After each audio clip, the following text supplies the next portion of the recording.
अस्सलाम वालेकुम दोस्तों, कैसे हैं दोस्तों। डेटाबेसेस की एक नई वीडियो में मैं आप सब लोगों को खुश आमदीद कहता हूं। तो दोस्तों आज की वीडियो में हम देखेंगे कि कंप्यूटराइज बेस्ड फाइल सिस्टम के साथ कौन से ड्रॉबैक्स हैं और कौन सी प्रॉब्लम्स होती हैं जब हम कंप्यूटराइज बेस्ड फाइल सिस्टम से डाटा प्रोसेसिंग करते हैं।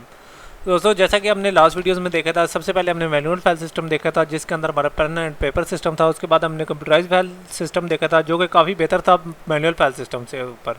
ठीक है, तो कंप्यूटराइज बेस्ड फाइल सिस्टम ताइयों से काफ़ी अच्छे तरीके से काम कर रहा है, बल्कि काम करता रहा है, बल्कि कर रहा है।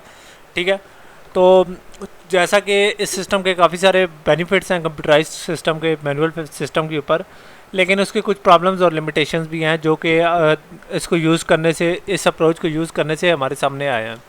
ठीक है, तो आप लोग कहेंगे कि जब इतना अच्छा सिस्टम है तो उसके शॉर्ट कमिंग्स को डिस्कस करने की क्या ज़रूरत है। ठीक है, तो दोस्तों किसी चीज़ की क्रिटिक या शॉर्ट कमिंग्स को डिस्कस करने के दो बेनिफिट्स होते हैं। पहला तो हमें जो हमारा नया सिस्टम होता है उसके कुछ बेनिफिट्स पता चल जाते हैं। दूसरा हमें ये पता चल जाता है कि कौन से प्रॉब्लम्स हैं अगर हम अपनी डेटाबेसेस को अच्छे तरीके से प्लान नहीं करते, तो कंप्यूटर बेस्ड फाइल सिस्टम वाले प्रॉब्लम्स अराइज हो सकते हैं। ठीक है, तो जैसा कि हम लोगों को पता है कि computerise based file system DP specialist या डेटा प्रोसेसिंग स्पेशलिस्ट ने बनाया होता था, या एंड यूज़र्स पे जो अपनी स्प्रेडशीट्स बनाते थे उन वही हमारे कंप्यूटराइज बेस्ड फाइल सिस्टम होते। तो इनके अंदर कौन कौन से प्रॉब्लम्स होते हैं, तो हम चार पांच चीज़ा चीज़ा पर बात करेंगे। इसके अलावा भी दो तीन वीडियोस मैं बनाऊंगा नेक्स्ट में। तो सबसे पहले जो हमें प्रॉब्लम फेस करनी पड़ती है वो होता है लेंथी डेवलपमेंट टाइम। ठीक है, चूँकि पुराने फाइल सिस्टम के लिए हर फाइल के लिए हमें अलग से प्रोग्राम चाहिए होता था। तो उसके लिए हम लोगों ने देखा था कि पुराने जो फाइल सिस्टम थे उसके लिए काफ़ी ज़्यादा एक्सटेंसिव प्रोग्रामिंग, यानी डाटा रिट्रीवल, सिंपल सी डाटा रिट्रीवल के लिए काफ़ी प्रोग्रामिंग चाहिए होती थी। और चूँकि पुराने सिस्टम के अंदर जो हमारी प्रोग्रामिंग होती थी वो प्रोसीजरल होती थी। ठीक है, प्रोसीजरल के अंदर हमें बताना पड़ता है कि कैसे होगा और क्या होगा और कैसे होगा। ठीक है, यानी ये नहीं हो सकता कि हम प्रोग्राम को सिर्फ ये नहीं कहते कि क्या करना है, बल्कि हम ये बताते हैं कि कैसे करना है। ठीक है, तो आने वाली वीडियोस में जैसा कि हम देखेंगे कि जो हमारी डेटाबेसेस है, मॉडर्न डेटाबेसेस हैं, वो प्रोसीजर प्रोग्रामिंग को यूज़ नहीं करती, बल्कि non procedure data manipulation language को यूज़ करती है, जिसके अंदर सिर्फ और सिर्फ हमने या यूज़र ने बताना होता है कि क्या करना है, ये नहीं कि कैसे करना है। तो जो पुराने जो हमारी file system file based computerise based file system थे उसके अंदर प्रोसीजर प्रोग्रामिंग थी, उसके अंदर हमें पूरा कोड करना पड़ता था कि कैसे कैसे होगा। लेकिन नॉन प्रोसीजर प्रोग्रामिंग के अंदर, यानी डेटाबेसेस जो आ रही हैं उनके अंदर हमें हमें इस मुसीबत से हमारी जान छूटी हुई है। उसके अंदर सिर्फ हमने बताना है कि क्या करें, और बाकी काम हमारा प्रोग्राम का है या हमारी नॉन प्रोसीजरल लैंग्वेज का है। उसके बाद जो दूसरा प्रॉब्लम है वो है कि difficulty of getting quick answer, कि हमें जल्दी जवाब मिलने में काफ़ी प्रॉब्लम होती है। ठीक है, तो जैसा कि हमें पता है कि पुराने जो हमारे कंप्यूटराइज बेस्ड फाइल सिस्टम है उसके लिए हमें कोई भी प्रोग्राम या कोई भी एक्शन करने के लिए एक प्रोग्राम बनाना पड़ता था। ठीक है, तो हर नई रिक्वेस्ट के लिए एक नया प्रोग्राम होता था और ये नया प्रोग्राम बनाने में काफ़ी सारा टाइम लग जाता था। जैसा कि हम लोगों ने लास्ट टाइम में देखा था, काफ़ी सारी प्रोसीजरल प्रोग्रामिंग होती थी, जैसा कि लेंथी डेवलपमेंट टाइम उसके ऊपर होता था, सर्व होता था। तो एक छोटा सा प्रोग्राम बनाने के लिए भी काफ़ी सारे हमें प्रोग्रामिंग करनी पड़ती थी, जो कि काफ़ी सारा टाइम लेती थी। तो इस तरह हमारे जो डीपी स्पेशलिस्ट थे वो कभी कभार इस तरह कह देते थे कि सिंपल से प्रोग्राम के लिए भी कह देते थे कि नेक्स्ट वीक ले लीजिएगा, या नेक्स्ट वीक अपनी रिपोर्ट ले लीजिएगा, या कभी कभार कह देते थे कि नेक्स्ट मंथ ले लीजिएगा। ठीक है, तो अगर हमें इन्फॉर्मेशन आज चाहिए हो तो अगले हफ्ते या अगले महीने का हमें कोई कह दे, तो उस इन्फॉर्मेशन का हमें क्या फ़ायदा होगा।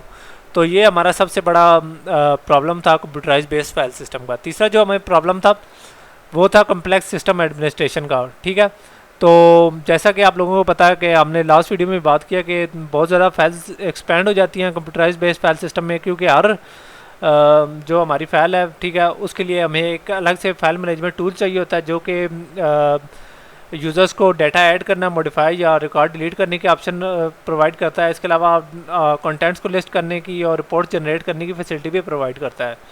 ठीक है, तो चूँकि हर डिपार्टमेंट की अपनी एक फ़ाइल होती है, तो उसके अलावा उसके काफ़ी सारे अपने डाटा मैनेजमेंट टूल्स होते हैं। तो इस तरीके से इन सब की जो एडमिनिस्ट्रेशन है, ठीक है, वो काफ़ी मुश्किल हो जाती है। ठीक है, क्योंकि हर डिपार्टमेंट अपनी फ़ाइल लेकर घूम रहा होता है। ठीक है, तो जो हमें चौथा प्रॉब्लम फेस करना पड़ता है, ठीक है, वो ये है कि lack of security and limited data sharing. ठीक है, यानी डेटा शेयरिंग और सिक्योरिटी आपस में क्लोजली रिलेटेड होते हैं, ठीक है। चूँकि हम अपने डेटा को बहुत सारे जियोग्राफिकली डिस्पर्स लोगों के अंदर शेयर कर रहे होते हैं, तो इस तरीके से हमें काफ़ी सारे सिक्योरिटी रिस्क पे भी इंट्रोड्यूस हो जाते हैं, ठीक है, मुतारिफ हो जाते हैं, ठीक है। तो अमूमन जो हम लोग डेटाबेस स्प्रेडशीट यूज़ करते हैं उसके अंदर काफ़ी सारे सिक्योरिटी के ऑप्शन होते हैं, लेकिन वो अमूमन हम यूज़ नहीं करते, ठीक है। अगर कर भी रहे हो तो डेटा शेयरिंग के लिए वो काफ़ी नहीं पड़ते। इसी तरीके से जब हम अमूमन डेटा मैनेजमेंट या रिपोर्टिंग प्रोग्राम्स बना रहे होते हैं तो हम सिक्योरिटी और डेटा शेयरिंग को चूँकि प्रोग्राम करना मुश्किल होता है, तो हम अमूमन ऐसा करने से बाज आ जाते हैं, यानी हम लोग अमूमन इसको इग्नोर कर देते हैं, ठीक है। तो ये जो हमारे डेटा सिक्योरिटी के प्रॉब्लम जो हमारे हैं फीचर्स हैं, ठीक है, उसमें हमारे पासवर्ड आ सकते हैं, ठीक है, फाइल्स के पार्ट्स को लॉक करना आ सकता है या प्राइवेसी वगैरह आ सकती हैं, ठीक है। तो ये चीज़ें हम अमूमन हम जो हमारा डेटा जो हमारा कंप्यूटराइज बेस्ड फाइल सिस्टम है, ठीक है, उसके अंदर हम अमूमन इग्नोर कर देते हैं, ठीक है। तो जब बाद में हम इसको इम्प्रूव अपना सिक्योरिटी सिस्टम या डेटा शेयरिंग कर लाने की कोशिश भी करते हैं तो वो हमें लिमिटेड किस्म का मिलता है या इतना इफेक्टिव नहीं होता, ठीक है। तो उसके बाद जो हमें सबसे बड़ी प्रोग्रामिंग जो प्रॉब्लम होती है वो बहुत ज़्यादा प्रोग्रामिंग की होती है। जैसे कि मैंने आप लोगों को बताया था प्रोसीजरल है, तो इसके अंदर हमें काफ़ी सारी प्रोग्रामिंग करनी पड़ती है। इसके साथ साथ हमें अपनी फाइल सिस्टम का अगर कोई स्ट्रक्चर चेंज करना है तो हमें काफ़ी सारी प्रोग्रामिंग उसके लिए भी ज़रूरत पड़ती है। सपोज़ हम अपने किसी भी कस्टमर की फ़ाइल है, ठीक है, तो उसके अंदर कोई चेंज करना चाहते हैं तो उसके लिए हमें काफ़ी सारे स्टेप्स करने पड़ेंगे। पहला स्टेप होगा कि हमें उस फाइल से ओरिजिनल फाइल से रिकॉर्ड रीड करना पड़ेगा, ठीक है। और उसके बाद हमने जो ओरिजिनल डाटा है उसको नए डाटा स्ट्रक्चर में डालना पड़ेगा, ठीक है। और जो हमारा ट्रांसफॉर्म डाटा है उसको हम नए स्ट्रक्चर में डालते हैं, ठीक है। और ये जो तो तमाम नए स्ट्रक्चर में जब डाटा आ जाता है तो उसको हम वापस ओरिजिनल फाइल में डाल देते हैं, ठीक है। तो यानी हमें स्ट्रक्चर के अंदर अगर थोड़ी सी भी चेंज करनी पड़े, ठीक है, तो उसके साथ साथ हमें जो हमारे तमाम प्रोग्राम है जो स्ट्रक्चर के ऊपर रिलाई कर रहे होते हैं उन सब में चेंजेस करनी पड़ती हैं, ठीक है। तो जब हम चेंजेस करेंगे तो हमें एरर्स या बग्स आएंगे, ठीक है, और उन बग्स को डिबगिंग करने में अंदर हमारा काफ़ी सारा टाइम लग जाएगा, ठीक है। तो इसके नतीजे में हमें स्ट्रक्चर और डाटा डिपेंडेंस के बहुत सारे प्रॉब्लम्स अराइज हो जाते हैं। तो दोस्तों जैसा कि आप लोगों ने देखा है कि हाँ, स्ट्रक्चर और डेटा डिपेंडेंस की बात कर रहे थे, तो इंशाल्लाह नेक्स्ट वीडियो में मैं इस पर बात करूँगा।